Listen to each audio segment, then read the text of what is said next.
reporting for ESCKAZ. Continuing with our head of delegation interviews, I'm with the lovely Karin from Sweden. Welcome back. It's your second year now. Yay! I couldn't stay away, you know. How is it comparing with last year? Are you a bit happier now? Are you a bit better now?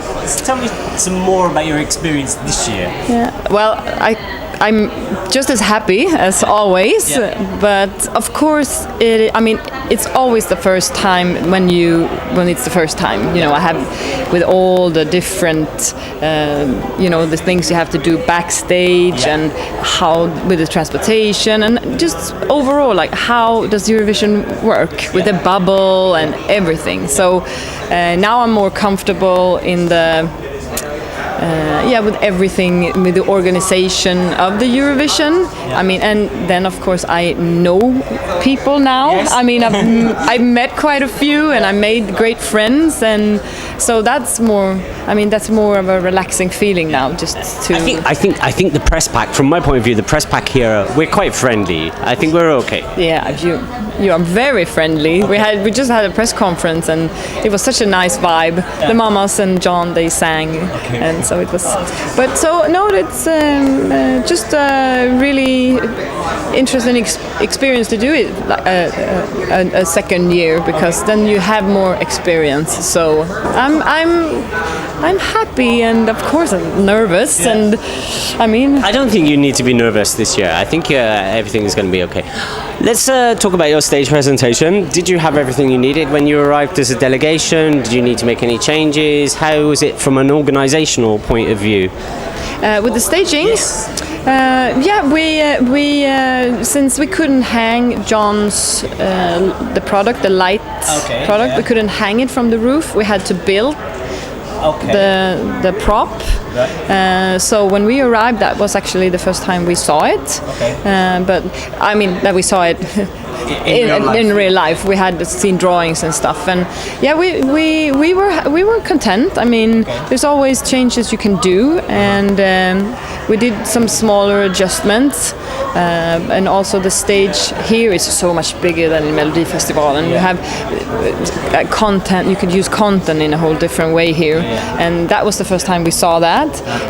We did some changes after our first rehearsals with that content, and now it looks amazing. So we have John and the mamas and a really strong song, and the prop is just standing there, and we were. I know it worked. Oh, that's good to know.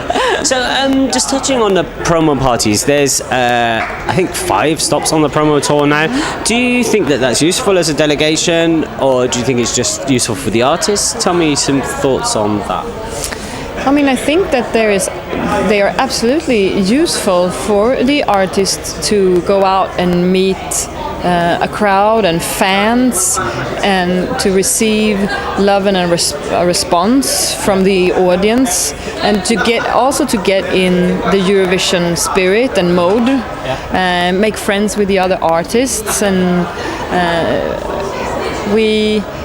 it's quite many. And we couldn't make them all, but we could make at least one. So I think that's good that there is a number of parties to choose from. And I mean, it's to maybe people who can't actually go to where Eurovision is being held. That's also a nice experience for them to meet the artists in real life and see them live. Tell me what your experience of Tel Aviv has been like so far. Have you managed to visit anywhere yet? You've been here a few days now. Yeah, we came Sunday, 5th. We have actually done a lot of rehearsals.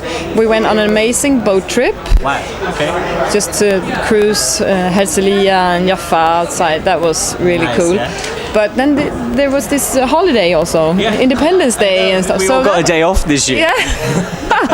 That was so funny and just such an experience. The whole city was partying and everybody was cray-cray. Yeah. So it was fun though, right? It was really, of course. We don't really have those parties in Stockholm, Sweden. You do, but you do know how to party in Stockholm. Don't lie to me. I have been in Stockholm and I have partied in Stockholm. So you do. Yeah, no, you don't be so Swedish. Come on, come on. So just finally from me, one last question. It's your second year now, so you're a bit more familiar with all the rules. If there was one rule at Eurovision that you would change, what would that be and why? Yeah, you asked me this time. Last year as well. I can't answer. No, but I mean,